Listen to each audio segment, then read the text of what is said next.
Welcome to Happy Path Programming. I'm Bruce Eckel. I'm James Ward. All right. Well, welcome. Happy Path Programming. So today we have with us Zalim Bashorov. Did I get that at all close? Yeah, Is that that's right? nice. Yeah, that's Close close. enough. Yeah, thank you for having me. Nice to Right. see you. Yeah, good to see you. So you work on Kotlin Wasm, and Wasm is obviously there's a lot of exciting things happening around it, and Bruce and I have been diving in a bit deeper, and so we did an episode on Wasm, I don't know, a while ago, and I think now we know more and have more questions. So Mostly more questions. Yeah. yeah. So great to have you, Zlim. So maybe start with telling us what you work on at JetBrains. Well, as you said, I'm working on WebAssembly uh, some few years for now already. I'm actually working for Kotlin in JetBrains about 11 years. Next Oh, wow. next week, next week it will be exactly 11 years.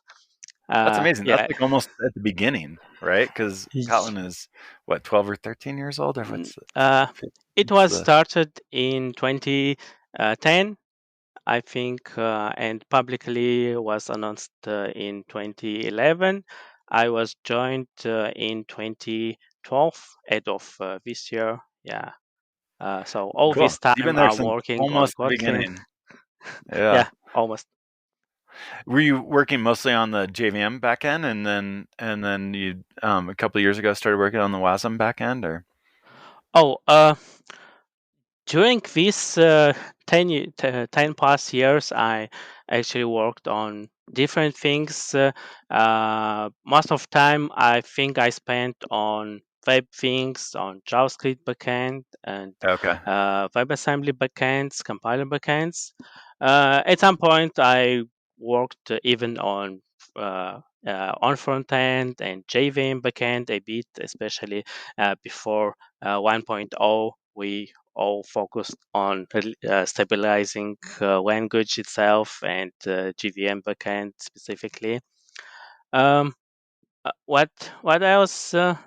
Another big thing what I worked is probably incremental compilation Oh, nice. infrastructure. At that time focused on JVM. So me and a few folks, we worked on incremental compilation. So if you using, I think if you use Yes, JVM backend, you use incremental of course. compilation. And at some point, uh, uh, I did big part of Right. that. Yeah. Well, thank you for making my developer loop faster, because that depends on a fast incremental compile. So, Yeah, um, actually nowadays there is other developers uh, who doing a lot of things, especially inside Gradle to make it more cacheable, more incremental. So yeah, kudos to them. yeah, Nice, there's been nice. continued improvements. Yeah. So let's talk about Wasm. Let me ask Yeah. a Oh, yeah. basic question first, because my understanding is that the whole project started by taking a subset of JavaScript instructions and putting them into asm.js, and then you could compile to that subset. But now that's not the way it works, right?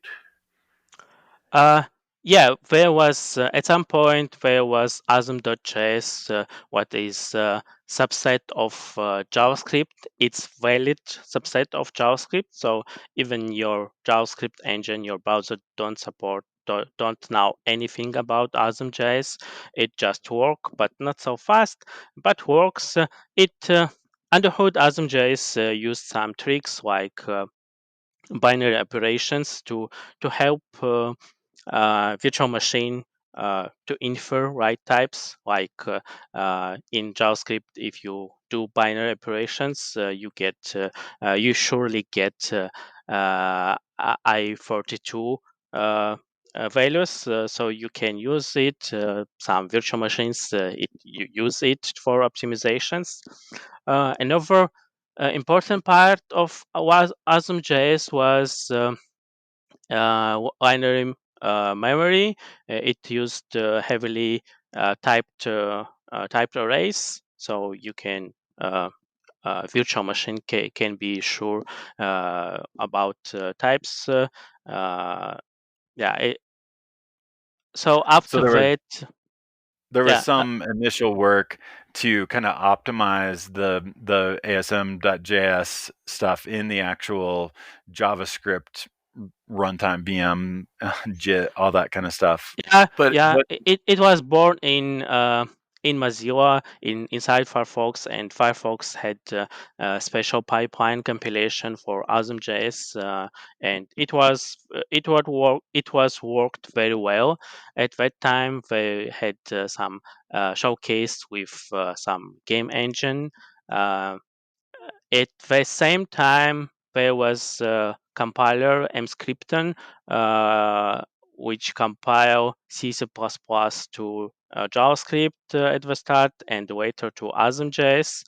So you could take your C++ project and compile to Wasm.js and run inside browser. In parallel with this story, there was a story inside Google. Inside Google, folks wanted to have uh, something work quickly inside browser to make projects like Google Earth.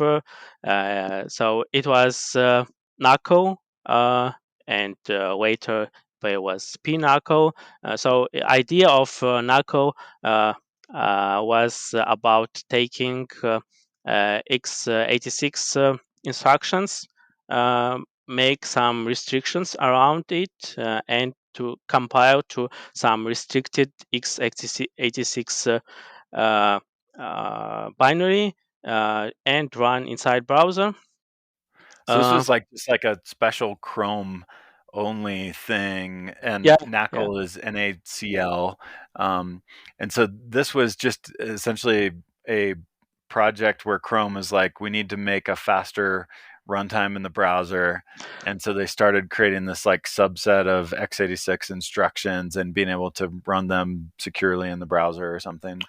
right. So what does the Wasm instruction set look like now? Does it look anything like the original ASM.js, or is it a completely Or like Uh, NACL. well, it's not look like Asm.js. I'd say um, at some point it looks like assembler x86 assembler. At some point, uh, uh, instruction mass of instructions inside WebAssembly is very close to machine instructions. right? Another uh, close thing is JVM bytecode. Maybe if Hmm. listeners more familiar with Java bytecode, it's familiar with Java bytecode as well. There is no so much instructions compare if you compare it to x86. There is a lot of instructions. In Wasm, there is not so much. Because it's an Uh, abstraction, and it yeah, says, "Oh, it's here's what we need to represent a program." But then at that point, so what I deliver, say if I write a WASM component in Rust, and so what I'm delivering is something that has these WASM. It's compiled down to the WASM Bytecode. by instructions, Yeah. and then as it's being loaded into the what is it, would you call it a virtual machine? I mean, is it yeah, Runtime. it's Yeah. okay? virtual machine. But Yeah, it's a virtual machine, but then it actually takes those instructions and compiles them to whatever the native processor is using, right? I mean, yeah, yeah. It could be actually interpreted. Yeah, yeah, many VMs has interpreter. Many most of them actually has a quick compiler, which just quick as possible compile and run your code, and all of them has optimizing backend. Uh, all It's like something similar to like browsers Java has this. JIT. Well, except that it seems like it would be a pretty straightforward, if you've got a WASM instruction, it's just going to map fairly quickly to to the machine. whatever machine, Yeah. a few machine code instructions or Yeah. maybe even just one. I do want to point out one of the great things about WASM is that abstraction away from the architectures. So Right? similar to JVM bytecode, where it's portable, WASM is the WASM that you build is agnostic to the underlying Right. architecture. And so then that gives you the ability to, I'm sure, do all sorts of fancy things in that pipeline to actually machine code, Mm-hmm. because you can then figure out, okay, for this machine, we're going to take this path that's more efficient or something like that, I'm guessing. I think there is important difference from Java bytecode or assembler. It is what in Wasm there is structure control flow. So you can't jump to you don't have kind of jump instruction or go to instruction. So you can't jump from one instruction to any instruction. You have instead you have structured if structured blocks loops, so you can jump only within these blocks. It's Interesting. important because it's uh, uh, it simplifies verification. There is Mm. you know one of important property of WebAssembly is security. So verification is important part, and uh, verification should be fast. So There was So because the there's no WASM, unconditional jumps. So okay, you yeah can't just it do anything. yeah it also helps optimizing compilers actually, because you don't have jumps inside your loop, so you don't have irreducible loops, so it simplify your optimizer. I think there is most of optimizers, also, especially just-in-time optimizers, they just ignore such of irreducible loops. There is some workarounds, but it doesn't work well. You actually in Kotlin, for example, you can easily get irreducible loops when you use coroutines, because coroutine could split your loop inside, in the middle, and you easily get a reducible loop oh, where nice. you can jump inside loop in the middle of loop, and it will be work not so well in hotspot, especially with C2. There is some tricky in GraalVM, I think, to support it somehow. But Mm-hmm. interesting that in the case of like coroutines, the WASM that gets created and the kind of limitations around the WASM that can be created actually enables it to have to unroll loops or do more efficiency in loops than is possible on maybe other VMs or other bytecode formats that don't have the constraints that WASM has. That Like the those constraints enable. Yeah, the liberating Yeah, constraints. Yeah. Mm-hmm. yeah. Mm-hmm. Um, So, okay, we've got the WASM bytecode and the runtimes and the optimizers, and all this stuff has been under, seems like, pretty heavy development over the past few years and been making a ton of progress. Um, it's what's your kind of high level take on the future in regards to WASM? Like, I think you're excited about it, but like, why? Like, well, like, is the future, how much of the future of our future is WASM? Like, what drives your excitement around this? Um, yeah, it's a tough question. Um, on one side, just I just like technically as technican. Actually, I joined Kotlin because at that time I started working on interpreters, virtual machines, compiler stuff, and I liked that. I still like these things, so that's why probably I like WebAssembly, new cool things, virtual machines, new new technology. What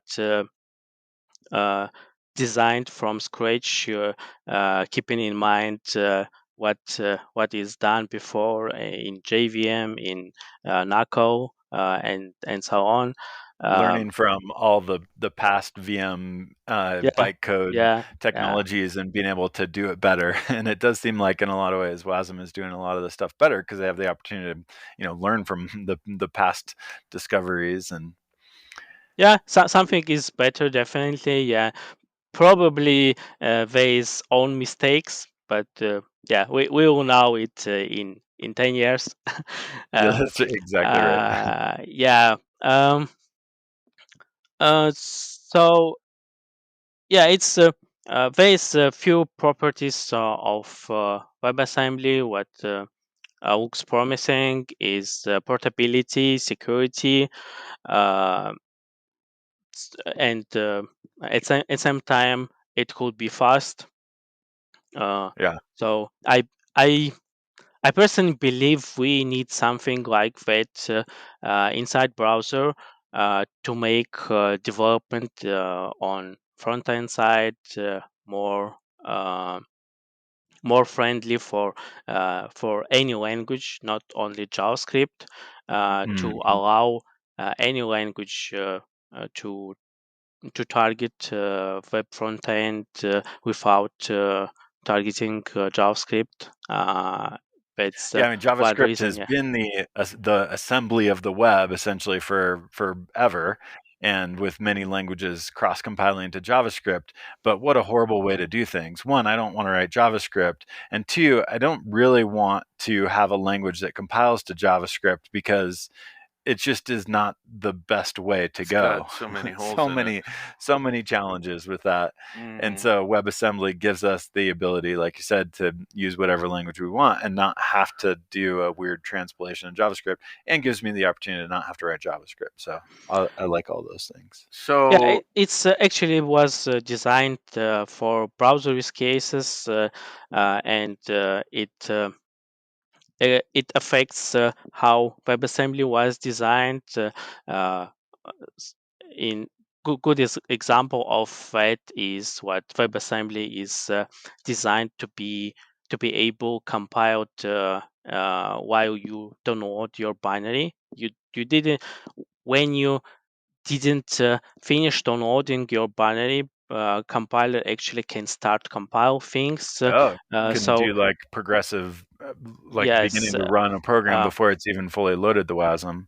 yeah, each browser has this streaming compiler. So uh, all our browsers actually, when download your WebAssembly, they compile it at the same time. And almost when you finish it, this streaming compiler so fast. So uh, when you finish downloading WebAssembly binary, you already have something to run.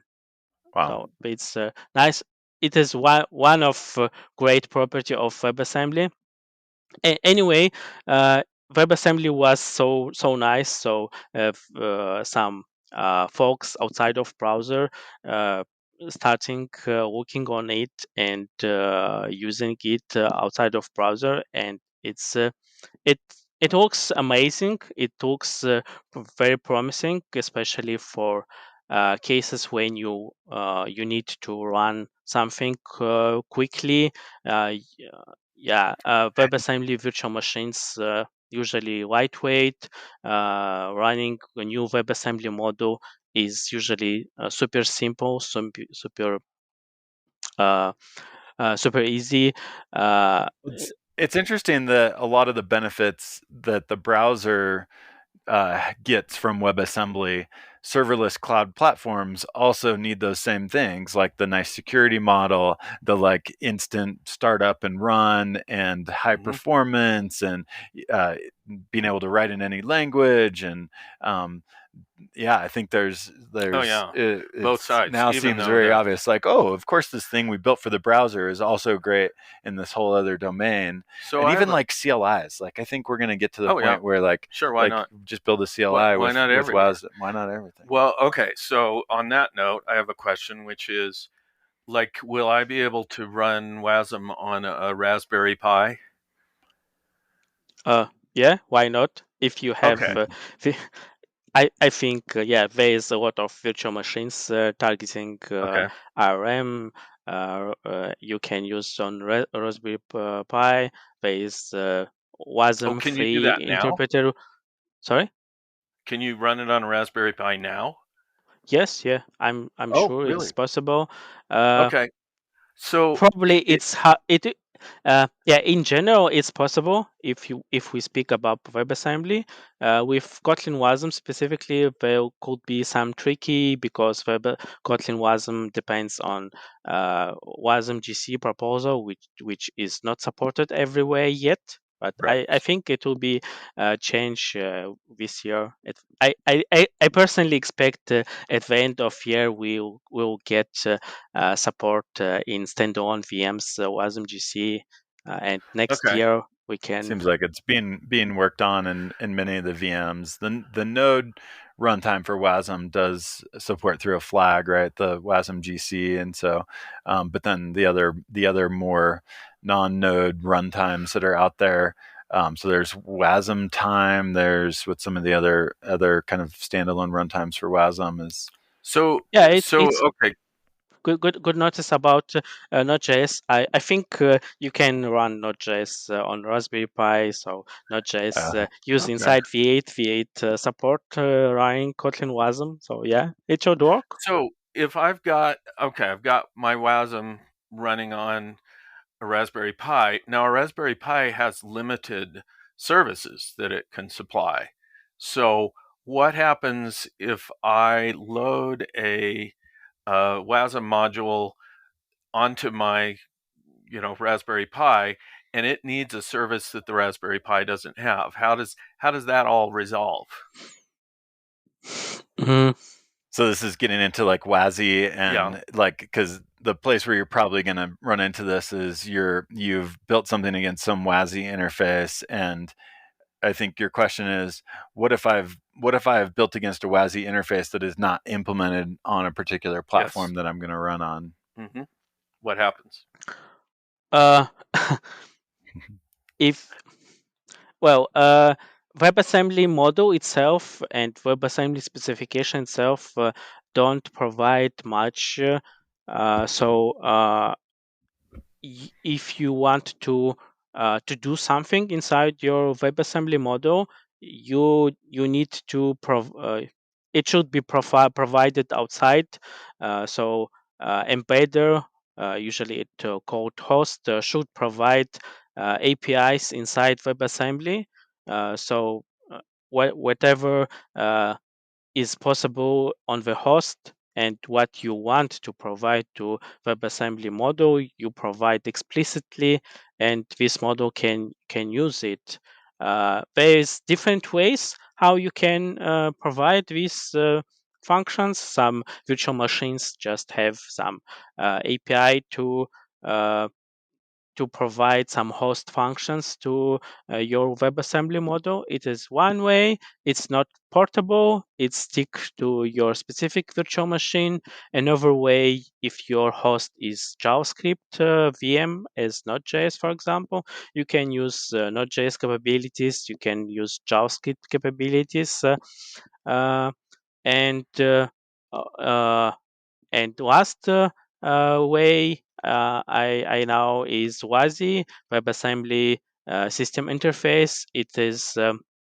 Uh, uh, it is um, it is attempt of standardized some interfaces, some functions, different APIs, what could be useful for day-to-day development, kind of accessing to time, random generator, networking, and main point about WASI is uh, it is important part is security uh, and the portability. I think. Um, yeah, So that's it. my conceptual model for this is that in the world of WASM with WASI, you build a WASM that is going to make a call through kind of like an FFI layer, and that FFI layer is implemented by your runtime that you're running your Wasm in. And so at the point when you're going to make this WASI system call out, your runtime has to be like, okay, I know what to do with this call, and be able to translate that into a call to the kernel or whatever it may be. But the nice thing about this is that, and especially for cloud providers, is that they can provide a runtime that then has the implementation that they want without having to change the WASM, because the WASM comes in and then the actual like system interface is defined by the runtime. And so that the runtime that whatever your cloud service or whatever is running your Wasm with can decide, all right, I'm going to do this. When if you want to write a file, I'm actually not going to write to the file system. I'm going to, let's say, keep it in memory or whatever it may be. And the Wasm runtime that gets provided to you that you're running in can do that. But then you can run that same Wasm on your local machine, and your runtime on your local machine could do something totally different. Sure. I mean, it's like the container model. The container is providing these services for you, and they're actually connecting to the underlying system. But what if, like, say with my Raspberry Pi, it wants to write something to the file system or to the console, and there isn't one. So is that detected at load time, that it's going to try and do something that isn't going to work, and you get some kind of message that says, okay, you're trying to run your Wasm on a system that doesn't have a full set of services? I think you could do it at like upload of the Wasm time. You don't necessarily need to do it at runtime, because you can parse the Wasm and look at it and say, oh, you're trying to make this system call. I don't support that system call. Right. Denied your Wasm so upload. So you can't even get started. That's what would make sense to me, is the static analysis. Static analysis. So runtime verification. Tell us how, or do we understand any of this at this point? Yeah, it's close. Yeah, in my understanding, at least, when you have Wasm model, it's statically define what imports and exports it has. So you import specific things like functions, memory, and so on. API you usually get functions. It's known statically, and when you create new instance of this model, you need to statically provide all these imports. So they signatures should match, names and signatures should match, and if there is something not matched in terms of signature, or some required imports not provided, so it is error at instantiation time.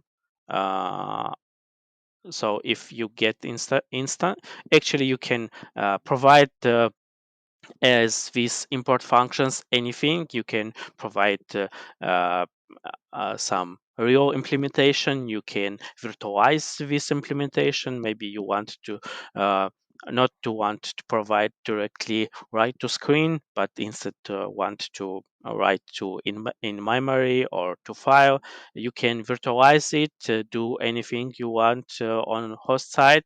From point of view of Wasm model, it's transparent. Wasm model actually don't know anything what you're doing in the host. If you want, with WASI, you provide access to APIs you want to provide explicitly, and directories or anything. Uh, they called it capability-based security. It's not a new term, but it's not widely implemented. WASI is one of implementation of idea of capability-based security, when you provide specific things what your application can do, and how it can be done. Yeah. Okay. So maybe we'll come back to the Wasm component model and WASI and WIT and all that kind of stuff. But I didn't want to hop back real quick to Wasm GC. So give us the rundown on what is it that Wasm GC actually does on top of normal Wasm? Okay. I'd start from one funny thing about Wasm GC, what actually the specification has only one sentence mentioning garbage collection, and that's it. Yeah, There's a whole specification in Wasm GC, and it only talks about garbage collection in yeah, one one sentence. it's funny. It's not only one specification with such funny property. Anyway, so Wasm GC actually introduced uh, some primitives, building blocks for languages, specifically for managed languages like structures, references. So inside structure, you can have fields with reference types or some uh, integer or some other types. And using these primitives, uh, virtual machine can decide which part of memory is reachable, which part is already garbage, so could be collected. Yeah, general idea is about primitives. So it's just adding more information into the WASM bytecodes so that then the VM can know how to correctly garbage collect the memory when it's when it's references reaches zero Yeah, or it whatever. yeah it's more types. So with these types, you can define your structures, how your uh, mm, data is represented inside memory, and it adds instructions to manipulate with these structures. You can create new structure, you can access to fields of structure, mutate or so on. So this Based is different from normal WASM in normal WASM, the WASM doesn't know about structures and how they relate, which means that there's no ability for it to automatically garbage collect things. But in the case of WASM GC, you now can represent the structure of how values and references are connected so that the VM can then know when things can get cleaned up. uh, Yeah, before Wasm GC, you have only linear memory with bytes, so you can read bytes and nothing else. Uh, with Wasm GC, you get an ability to create objects outside of this memory. Uh, in the heap, actually, they store separately from this linear memory, and yeah.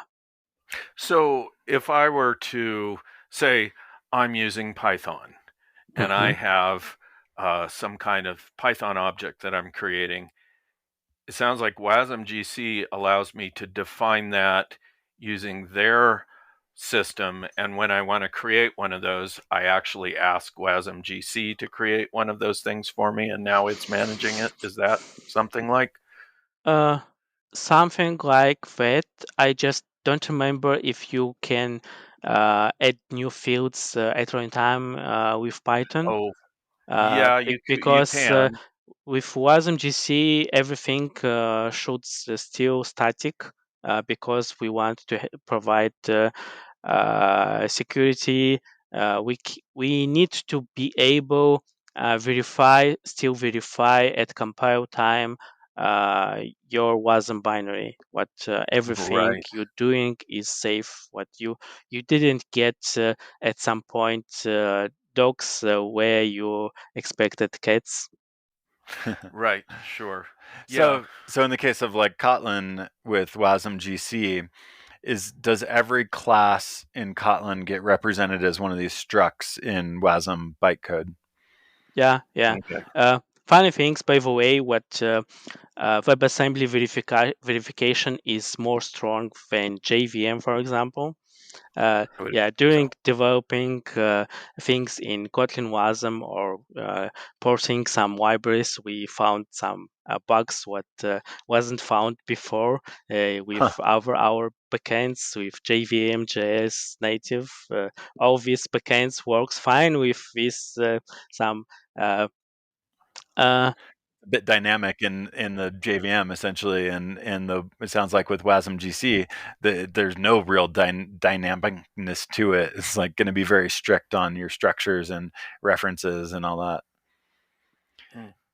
So okay, so my with Kotlin Wasm and Wasm GC, my Kotlin program with its class structure is being represented in Wasm, and then that allows the Wasm VM to keep track of references and do garbage collection for me.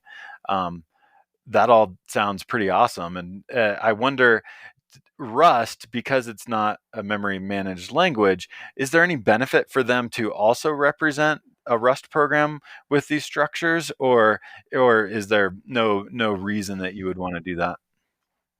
No, because Rust works without Wasm GC. So yeah, it does work without Wasm GC. But is there any other benefit to representing those memory structures other than the GC part? Add overhead. Yeah, I don't know actually. I can read Rust, but I don't I don't write in Rust. I think I saw some discussion around trying to use these new struct things for Rust and C++. They uh, there is restrictions with these Wasm structs, so I think with C++ it will be hard because in C++, for example, you can get pointer to the middle of your struct, and the WebAssembly structures don't allow to do such things. that I sounds don't know unsafe. if the same possible in Rust. Probably if you go to unsafe things in Rust, it's already impossible in with these WebAssembly structs. I don't know.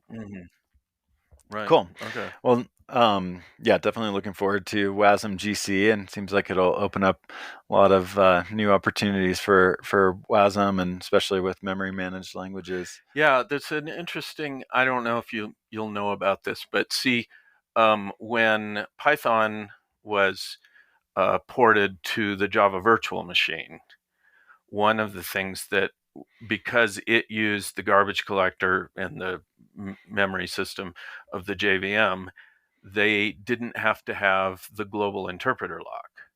And I don't know if that would also possibly happen with Python on Wasm. Good question. Seems plausible. Plausible. Yeah, Probably they can somehow reuse these structs, but in case of such dynamic languages like Python, uh, they they should provide additional. I guess you have to know what your struct is to define it in Wasm, and so that may be the hard there part with is. Python. Well, and there is a way in Python to disallow dynamic addition of fields to an existing object. So maybe it's with called slots. Some constraints around Yeah, Python. perhaps. I don't know. I mean, because there's all kinds. Yeah, they could actually mix static part and dynamic part with free slots, which work like dictionary. Yeah. Right. So, okay, Wasm GC sounds great. Looking forward to it. There's a number of other specifications. We were looking through the list of kind of other proposals and stuff in the Wasm space. Let's talk next about Wasm threads. I don't know how much you know about that, but it sounds like an interesting proposal. Have you looked at it, and what's your thoughts on it, and what's the correlation to coroutines? Well, and also JavaScript is a single-threaded language, and so how would this would this allow you to use all the cores on your target machine? Yes. Right? If Yeah, the browser about exposes it. threads. Yeah, it's yeah, he is same funny joke about what the Fred's proposal don't say much about Fred's actually. Instead, it introduces some primitives for synchronize your works between different threads, workers. It did seem Inside like a browser, lot of it's it was focused on the mutexes and the atomic references and all that, and not uh, so much on the actual like. yeah, there is no mutexes. There is atomic operations. Yeah, Oh, it's it's only about atomic operations. uh, yeah.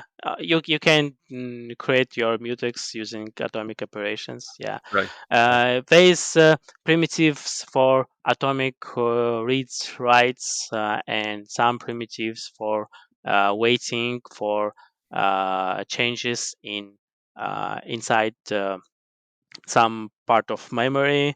Also, you can notify about these changes. Uh, yeah, basically, all these primitives was is introduced by Fred's proposal. All these primitives works on top of linear memory, so Wasm GC and Threads not work together yet. Yeah, we need It's tricky. next proposal which introduces same primitives for structs introduced by Wasm GC. Yeah, Ah, Fred's proposal, if I remember correctly, on phase 3 for now, and I think there is someone next week to vote for moving to last phase 4. Yeah, next week, by the way, we'll have in-person meeting of WebAssembly community group in Munich. oh, So nice. there is And you're going expected to that? a lot, a lot of votes changes. I think many proposals on phase 3 will be moved to phase 4, Oh, cool. and yeah, You'll be there in Munich for that. yeah, I'm going to Awesome. be there Nice. a week of So real quick on the WebAssembly. threads one, does it actually have? Does the specification have a way to get a new OS thread? Is that part of Uh, it, or? no, no.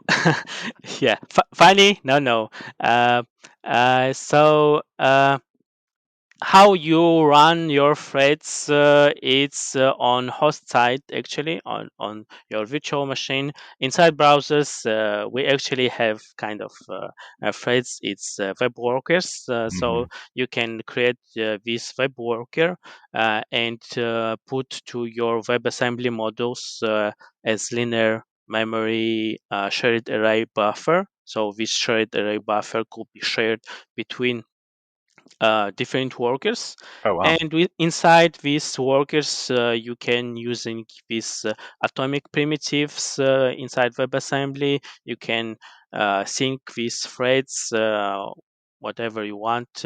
Actually, the same primitives is existed inside JavaScript.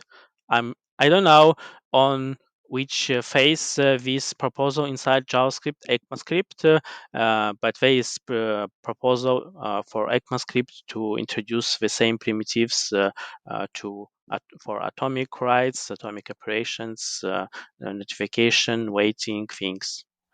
So it sounds like for actual multi-threaded stuff, if you're in the context of V8 or web browser, whatever, you're going to use web workers. Do any of the like Wasm time, whatever, any of those have some way to get a thread, or are all those just expected to be Uh, single threaded? Yeah, outside of browser, there is some activities in WASI. Inside WASI, there is uh, kind of WASI threads proposal, which, actually, what you need, what you asked, is about uh, API to create operating system I threads. guess it would make sense that you would do that through WASI because WASI is the Yeah. The system higher interface. level, So yeah. So that's yeah. and does that have? Are they using a structured concurrency model for that? Do you know? Uh, I think. No, no. I think Wasm threads just introduces uh, a way to create threads. Honestly, I don't know much about that. I just Okay. few things. Uh, and yeah, as I said, the current threads proposal inside WebAssembly core introduced only super low level primitives. Right. They're trying to get the underlying mechanisms airtight so that you can build on it. That makes which is sense. really You just can about build shared memory Yeah. your Sure. control. own, yeah, structure concurrency. Um, yeah, every language could build their own version. Yeah, but it will not be shared across WebAssembly ecosystem. Maybe at some point we need to introduce common things for structure concurrency. Yeah, Yeah. what's the current state and thinking around the correlation between Kotlin coroutines and any of this? Like, do you, Oh, yeah, good, that's good question. Uh, right now, it's just we just simply compile everything to state machine as we do on all other Kotlin platforms. It works well. It's something what uh, yeah verified to work last few years in Kotlin and even outside of Kotlin, C Sharp doing same thing. For okay? example, there is proposals inside WebAssembly core to simplify things like coroutines. Proposal called stack switching. Actually, for now there is I think three different proposals. So yeah, we will have hot Some months good next discussions next months. week in Yeah, Munich. discussing which proposal should be actually finalized. Yeah, this proposal, some of this proposal has proof of concept implementation in Okay. interpreter and in Wasm time. Uh, and preliminary results looks promising. Uh, in terms of size, I think size was reduced uh, 5 times. Wow. Yeah, in term of performance, it's not so good for now, but it's not. Not been really optimized It's yet. not comparing same things because what comparison what I saw it was for uh, without this proposal, WebAssembly binary was optimized. Virtual machine can optimize easily all these things, and with stack switching proposal, it was implementation wasn't optimized yet. There was no tooling to be able optimize stack switching bytecode. So it's not fair comparison. So Yeah, I hope at least at some point it could be uh, at the same performance. Maybe in some cases it could be better with stack switching. yeah. Hmm. It just So needs you some mentioned time. optimization, and did want to touch on that because there is a kind of seems like a vibrant ecosystem around taking the WASM that's created by your compiler and then performing some optimizations on that WASM, creating a new WASM. So Binarian is the one from the Chrome team, right? And then Mhm. there may be others that do this, but so it seems like usually a compiler is going to kind of give you a bit of a direct representation of what your code's doing in the WASM, but then an optimizer can then like unroll loops or figure out other places that it can dead code elimination, whatever it may be. Am I thinking about that correctly for the optimizer side? Uh, yeah, uh, Binarian actually doing um great things with WebAssembly. We in our release builds we able to use Binarian for optimizations, and Binarian greatly reduce size and improve runtime performance. It's able to remove unreachable decorations. it's able to do devirtualization for Kotlin or JVM for Java when you compile it to WebAssembly.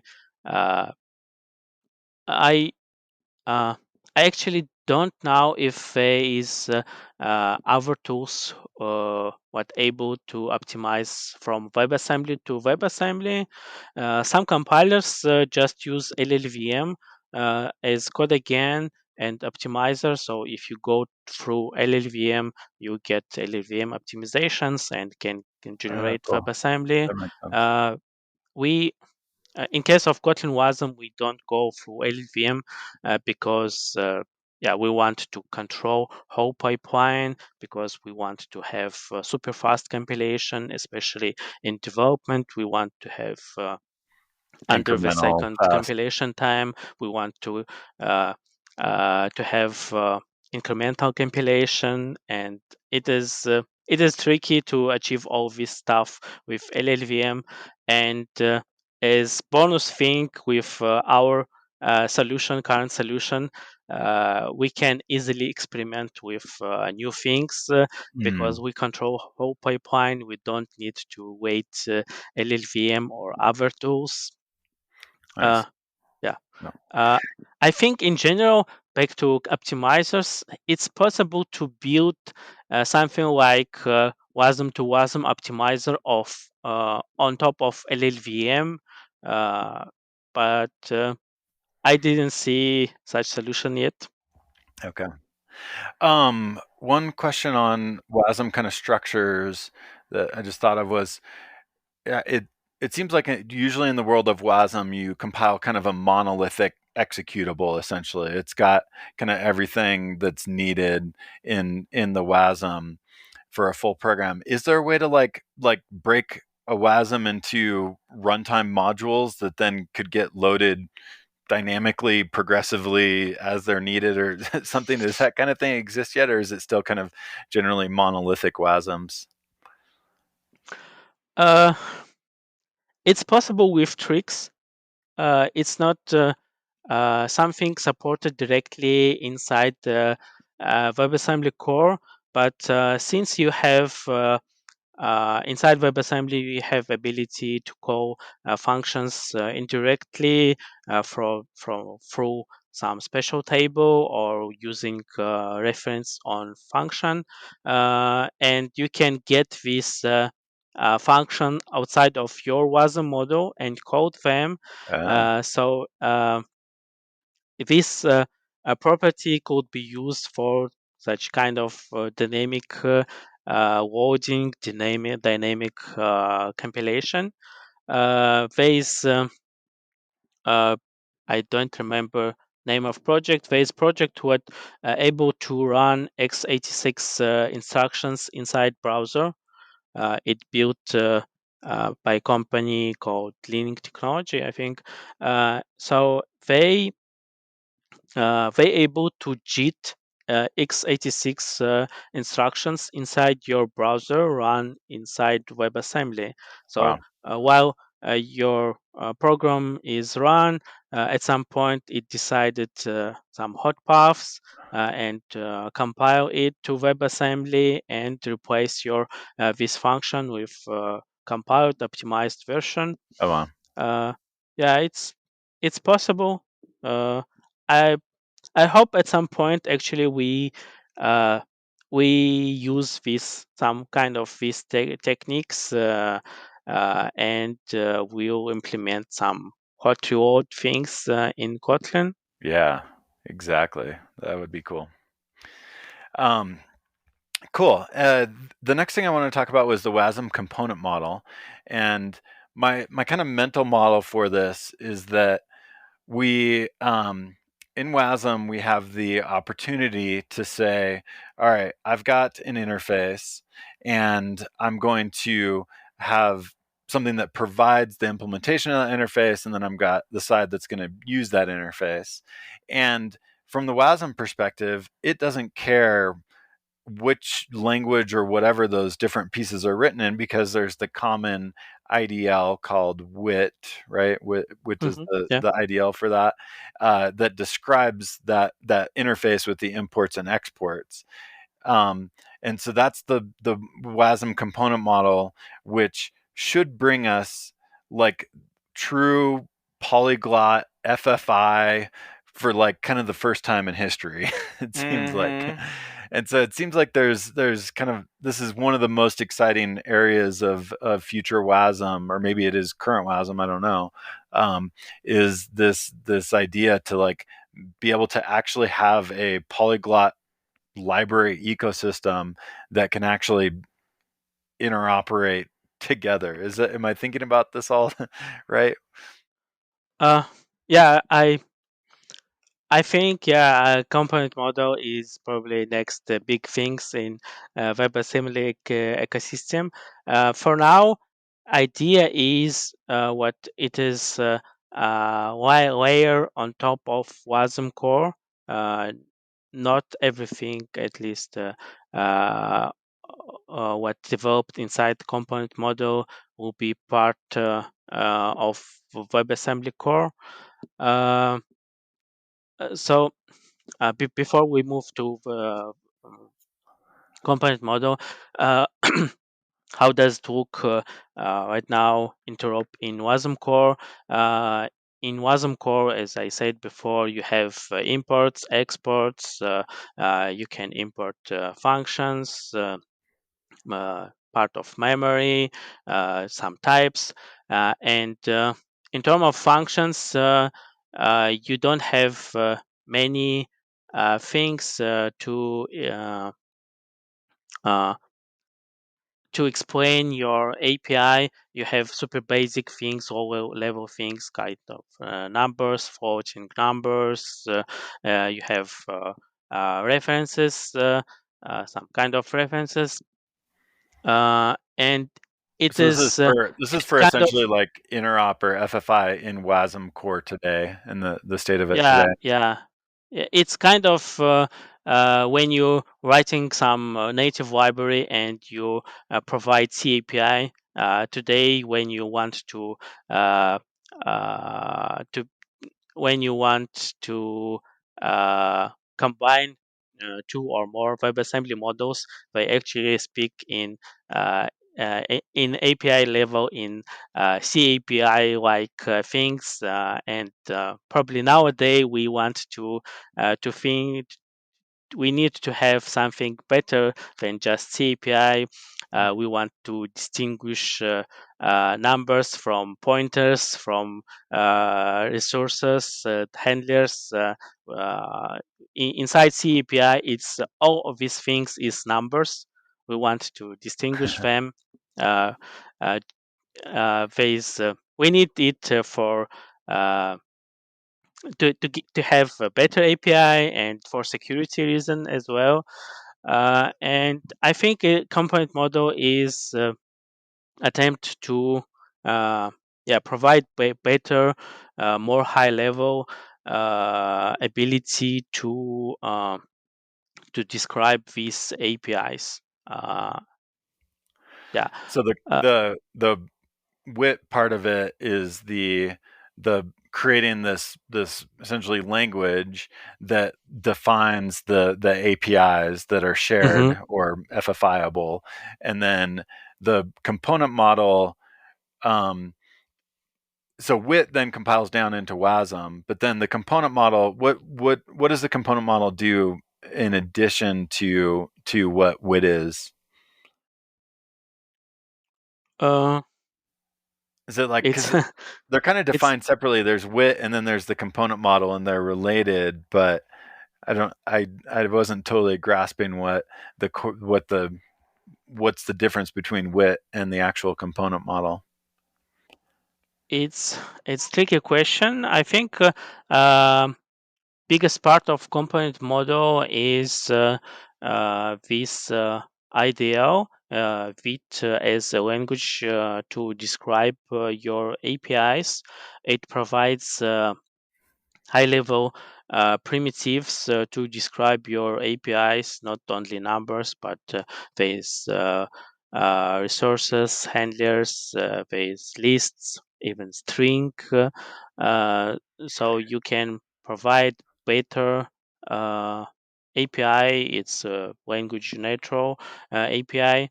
Um, Aside of that, I'm not sure what component model actually I mean, maybe one of the introduces. pieces to the component model is the registry where you can like publish your WASM component and then consume it. Uh, Um, I so think there's it's outside of component model.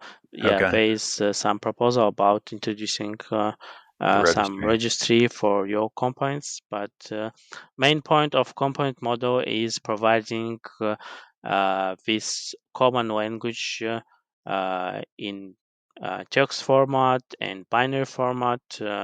What should be language agnostic? It should be actually agnostic from your use cases, Yeah, and on top of this language you can build things like WASI. uh, WASI originally was used uh, on ideal on language for describing that's APIs, like and in preview one. WASI yeah, preview one is like kind of using its own IDL to describe the interfaces, and then preview two said let's just use WIT and the WASM component model to describe the system interfaces. right. So that makes sense. Um, and I think when I played with it recently, the Kotlin WASM was still on preview one, but I'm sure at some point you'll be able to switch it to preview two. And Yeah, in 1.9.20, we just introduced WASI, basic WASI support in Kotlin Wasm, and it use preview 1 yet. Uh, yeah, actually, preview 2 is not released yet. Yeah, so well, after next week in after that, Munich, we let's need to switch. get it done. Yeah. um, so Aside of this language, I, I know ways border what is part of IDL, but component model in general, it provides a way to compose these different models, compose different languages in the border. Uh, you have uh, types what introduced uh, in component model like string, but i- inside your model, inside your language, Rust or C++, this string representation could be different, and component model provide you an ability to transform this component model string to your representation, yeah, back and forth. And one of great idea is what your virtual machine can see these transformations and combine this transformation. For example, if it see what on one side it's C++ and other side it's C++, you don't need to do all this transformation. You just can copy this bunch of memory to another model and nothing uh, else. Or even there is different languages on both sides, but on one side is it uses UTF-8, at another side it's same UTF-8. Again, you don't need to do this whole transformation, just copy this part of memory. huh, Yeah. that's cool. Hmm. It's pretty exciting where the WASM component model stuff will go. Is there any correlation yet between WASM GC and the like structs in WASM GC with the type representations in the WASM component model? No. Component model as of now don't integrate anything from Wasm GC, and probably it's one thing what we need to do next few months, thinking about how a new Wasm GC primitives could be integrated inside component model, how new languages like Kotlin, who use these structure things, could be integrated to component model world. Nice. More work to do. So do you spend all of your time working on Wasm stuff? Is that your life? I spent all my work time at least on this. Yeah. And maybe And some free part time. a bit more. Yeah. Yeah. Nice. Sure. That seems like a fun space to be part of, and lots of There interesting is a lot of innovation happening. things to do, to watch, to read, to be part. So there Yeah. is much more things when I have time, actually. Yep. Yeah. Seems kind of it's a very large space. It's moving very quickly. So Well, probably and fun the to be part of. possibilities just seem amazing. I mean, you've got the right once run everywhere, actual, not the Java version, Actually, right ones and run then everywhere. the mixing, the ability to mix languages in a single project seems like that could have tremendous productivity Yeah. value. Yeah. It's pretty exciting. Mhm. Did we miss anything? Was there any other interesting pieces you'd want to point out about Wasm, where it's at, where it's going? Kotlin uh, Wasm. uh, I don't know. I We think there's obviously a whole bunch more specs Oh out yeah. there that we could go into, but I think we covered the ones that were top of mind for me. Hmm. Yeah. So Cool. cool.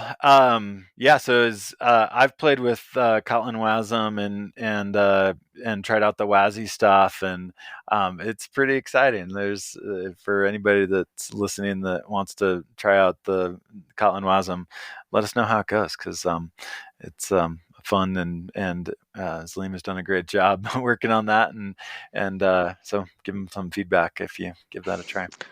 Thank you. Actually, I'm not alone working on Kotlin Wasm stuff. Yeah, there's other folks helping me. We work on it You're together. just Yeah. the face of it, speaking at conferences and all that about it. So Cool. cool. All right. Well, Zalim, thank you so much for joining us and helping us learn more. Thank you for having me.